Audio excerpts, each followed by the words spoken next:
Halo semuanya, selamat datang di channel 1N02 bersama saya, Wan. Akan banyak video yang membuatmu penasaran, oleh karena itu subscribe channel ini agar tidak ketinggalan. So, di video kali ini saya akan kembali membacakan sebuah cerita horor.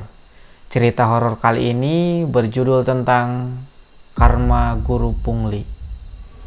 Sebelum ke videonya, pastikan lampumu sudah dimatikan karena mereka suka kegelapan.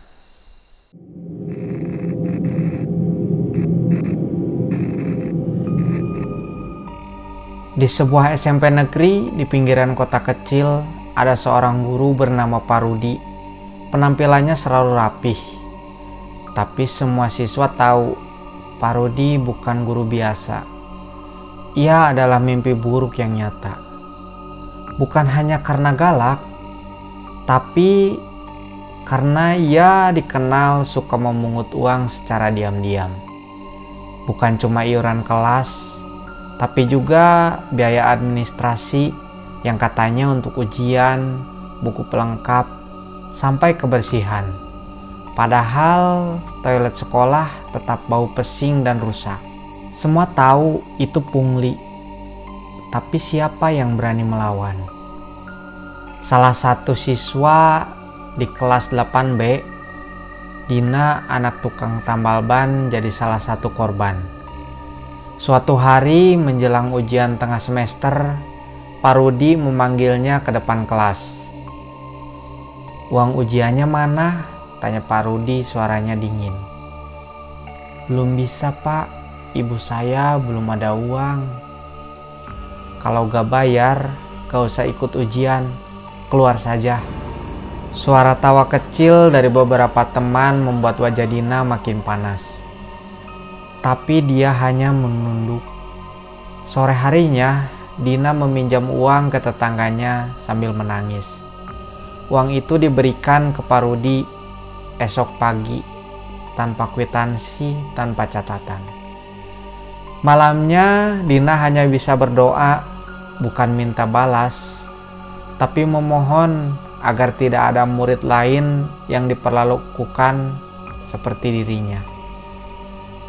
"Tuhan, kalau Pak Rudi memang salah, biarlah ada keadilan.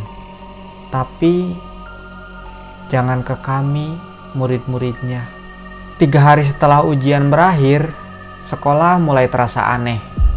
Pak Rudi mendadak tidak masuk, katanya sakit demam. Tapi guru-guru mulai berbisik.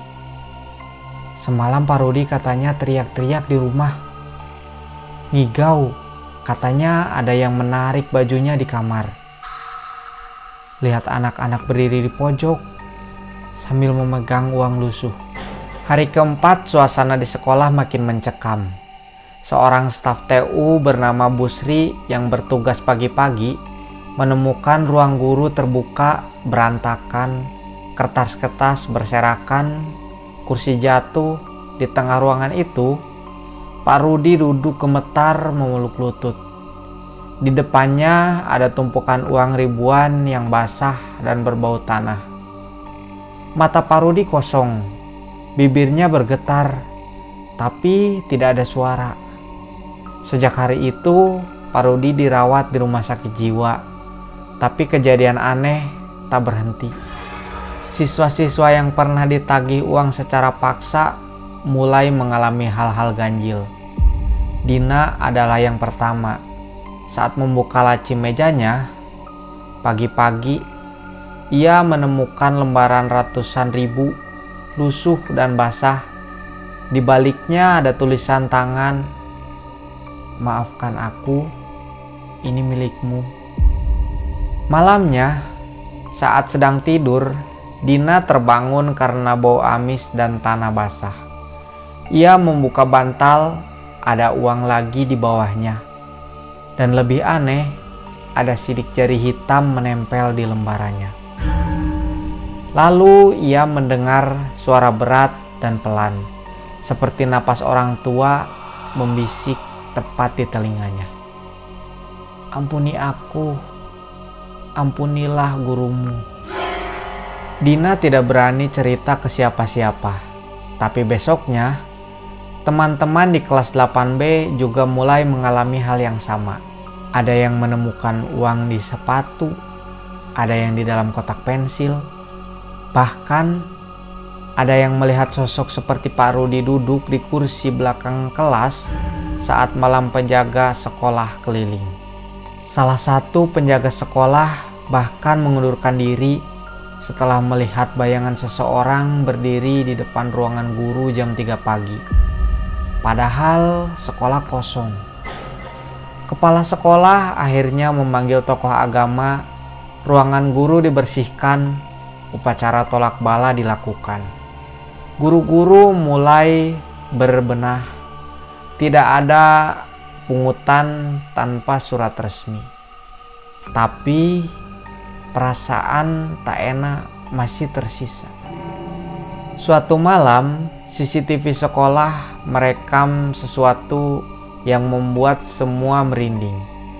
Jam 1:34 dini hari, pintu kelas 8B terbuka sendiri dan sosok mirip Pak Rudi masuk perlahan. Tapi keesokan paginya saat diperiksa, pintu itu masih terkunci rapat dari luar. Sampai hari ini, setiap tanggal 8 Maret, tanggal Pak Rudi terakhir kali mengajar, selalu ada uang yang muncul di ruangan guru. Jumlahnya tidak pernah tetap. Tapi yang pasti, uang itu bau tanah basah dan amis, seperti dicuci dari dalam liang lahat. Tamat. Wow, mengerikan sekali ya teman-teman. Jadi pesan dari cerita ini, jangan sekali-kali melakukan apa yang disebut dengan pungli atau semacamnya. Karena bukan hanya merugikan diri sendiri, tapi dampaknya juga kena ke orang lain.